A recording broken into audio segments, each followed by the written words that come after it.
C'est l'élection que des millions de téléspectateurs attendent chaque année avec impatience. Ce samedi 17 décembre, en direct du MAC 36 à Déol près de Châteauroux, les Français vont élire leur nouvelle Miss France. Après une année de règne, Diane Lair va remettre sa prestigieuse couronne à l'une des 30 Miss régionales. Si cette 93e cérémonie va chambouler la vie d'une des prétendantes au titre, elle aura également une saveur toute particulière pour Sylvie Tellier. Après plus de 10 années passées à la tête du comité, l'ancienne Miss France 2002 va chapeauter sa dernière élection. À l'issue de cette soirée, la patronne historique des Miss va céder sa place à Cindy Fabre, Miss France 2005. Si cette élection sera riche en émotions, elle s'annonce également des plus spectaculaires. À quoi faut-il s'attendre lors de cette cérémonie? Gala. FR vous en dit plus. Miss France 2023 fait son cinéma après avoir fait un clin d'œil aux comédies musicales l'année précédente. Cette édition 2023 sera placée sous le signe d'Hollywood. Les 30 candidates vont faire le show sur différents tableaux mettant à l'honneur des films cultes. Il faut toucher toutes les générations, avec des films plus anciens et plus récents, français et américains, pour plaire à tous. Il faut aussi de la variété visuelle dans les costumes, a ainsi expliqué Frédéric Gilbert, le producteur de l'émission, auprès de TF1. Dès lors, les 30 candidates vont se mettre en scène sur 9 tableaux différents. De Rocketman, à Harry Potter en passant par Avengers, les jeunes femmes vont faire leur cinéma. À l'issue de ces scènes chorégraphies, le nom des 15 finalistes sera annoncé lors d'une séquence inspirée de la cérémonie des Oscars, comme l'ont révélé nos confrères de la première chaîne.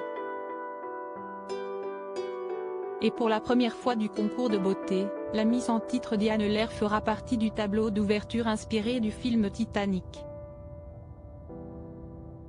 Miss France 2023, un jury d'exception. Cette cérémonie ne serait pas la même sans son jury de stars. Après le regretté Jean-Pierre Pernaut, Francis Huster va enfiler le costume de président du jury. Un rôle que l'homme de théâtre a déjà endossé lors du sacre de Cindy Fabre, le 4 décembre 2004. Et pour l'aider à départager les candidates, l'acteur de 75 ans va pouvoir compter sur l'aide du chanteur Kenji Girac, de l'humoriste Arnaud Ducret et du directeur de casting Dominique Besnéard. L'ex-comédien de Demain nous appartient sera également entouré de la Miss France 2013 Marine L'Orphelin, la judo-kate Clarisse Agbenienou et de la chanteuse humoriste Camille Lelouch. Ensemble, ils vont choisir les 15 finalistes retenus par le jury de présélection. Leur vote comptera pour 50%, avec celui du public. Supérieur à Miss France 2023, découvrez les 30 Miss Régionales Miss France 2023.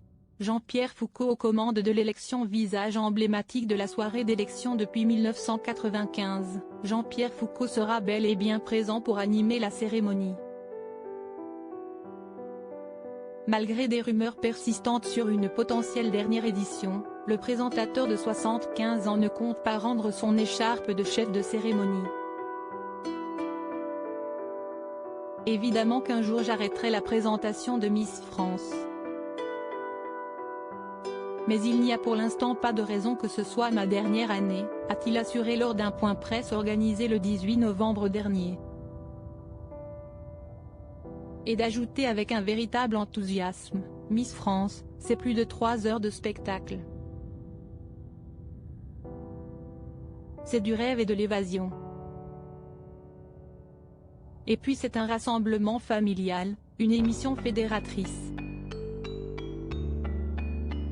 Très heureux de présenter sa 27e cérémonie, Jean-Pierre Foucault a même prévu une surprise de taille pour les téléspectateurs. Miss France 2023, un duo surprise et les Français ne sont pas au bout de leur surprise. Carla Bruni et Gims vont enflammer la scène du M. A.ch 36 de Déol le soir de l'élection de Miss France 2023. Un duo qui a été annoncé le mardi 13 décembre. La chanteuse et le rappeur vont pour la toute première fois interpréter leur titre demain.